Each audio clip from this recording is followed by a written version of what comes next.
भगवान श्री कृष्ण बोले, राजन, प्राचीन काल की बात है। द्वापर युग के प्रारंभ का समय था।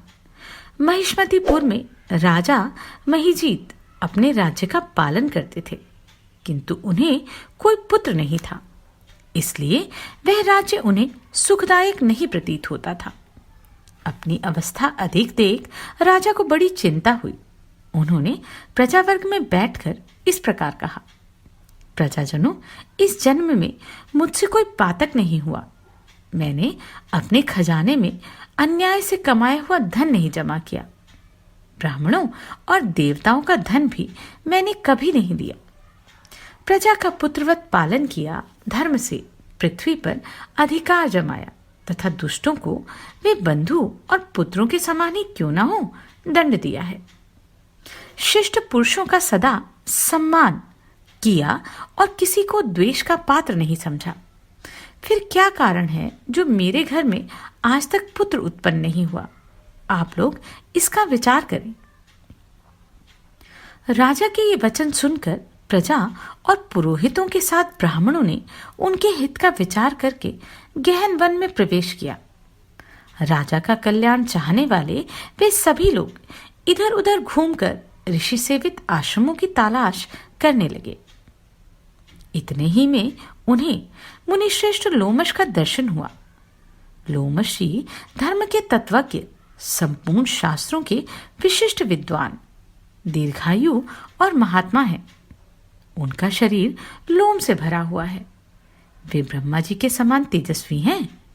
एक एक कल्प बीतने पर उनके शरीर का एक एक लोम विशीर्ण होता, टूटकर गिरता है। इसलिए उनका नाम लोमश हुआ है। वे महामुनि तीनों कालों की बातें जानते हैं। उन्हें देखकर सब लोगों को बड़ा हर्ष हुआ। उन्हें निकट आया देख लोमश जी ने पूछा, तुम सब लोग किस लिए यहां आए हो? अपने आगमन का कारण बताओ।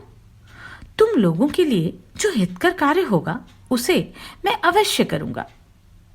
प्रजाओं ने कहा, ब्राह्मण, इस समय महिजीत नाम वाले जो राजा हैं उन्हें कोई पुत्र नहीं है। हम लोग उन्हीं की प्रजा हैं, जिनका उन्होंने पुत्र की भांति पालन किया है। उन्हें पुत्रहीन देख उनके दुख से दुखित हो हम तपस्या करने का दृढ़ निश्चय करके यहां आए हैं। द्विजोत्तम, राजा के भाग्य से इस समय हमें आपका दर्शन मिल गया है। महापुरुषों के दर्शन से ही मनुष्यों के सब कार्य सिद्ध हो जाते हैं। मुने, अब हमें उस उपाय का उपदेश कीजिए जिससे राजा को पुत्र की प्राप्ति हो। उनकी बात सुनकर महर्षि लोमश 2 घड़ी तक ध्यान मग्न हो गए। तत्पश्चात राजा के प्राचीन जन्म का वृतांत जानकर उन्होंने कहा, प्रजावृंद सुनो। राजा महिजीत पूर्व जन्म में मनुष्यों को चूसने वाला धनहीन वैश्य था। वह वैश्य गांव-गांव घूमकर व्यापार किया करता था। एक दिन ज्येष्ठ के शुक्ल पक्ष में 10वीं तिथि को जब दोपहर का सूर्य तप रहा था, उस गांव की सीमा में एक जलाशय पर पहुंचा। पानी से भरी हुई बावली देखकर वैश्य ने वहां जल पीने का विचार किया। इतने में ही वहां बछड़े के साथ एक गौ भी आ पहुंची। वह प्यास से व्याकुल और ताप से पीड़ित थी, अतः बावली में जाकर जल पीने लगी। वैश्य ने पानी पीती हुई गाय को हाँक कर दूर हटा दिया और स्वयं पानी पिया। उसी पाप कर्म के कारण राजा इस समय पुत्रहीन हुए हैं। किसी जन्म के पुण्य से उन्हें अकंटक राज्य की प्राप्ति हुई है।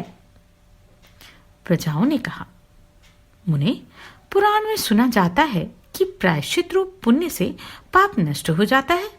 अतः पुण्य का उपदेश दीजिए जिससे उस पाप का नाश हो जाए।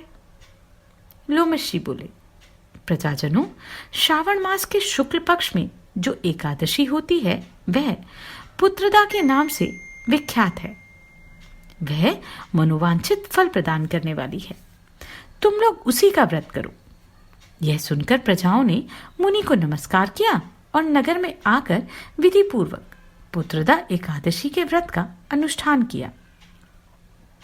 उन्होंने विधि पूर्वक जागरण भी किया और उसका निर्मल पुण्य राजा को दे दिया।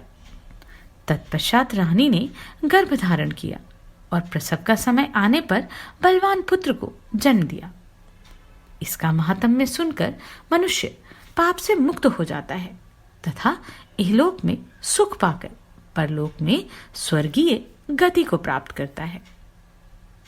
आप सभी को कोटि कोटि साधुवाद। आपने इन वीडियोस को इतना प्रेम दिया।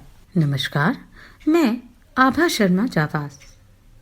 यदि आपको मेरा ये प्रयत्न सराहनीय लगा हो तो मुझे सब्सक्राइब करके प्रोत्साहित करें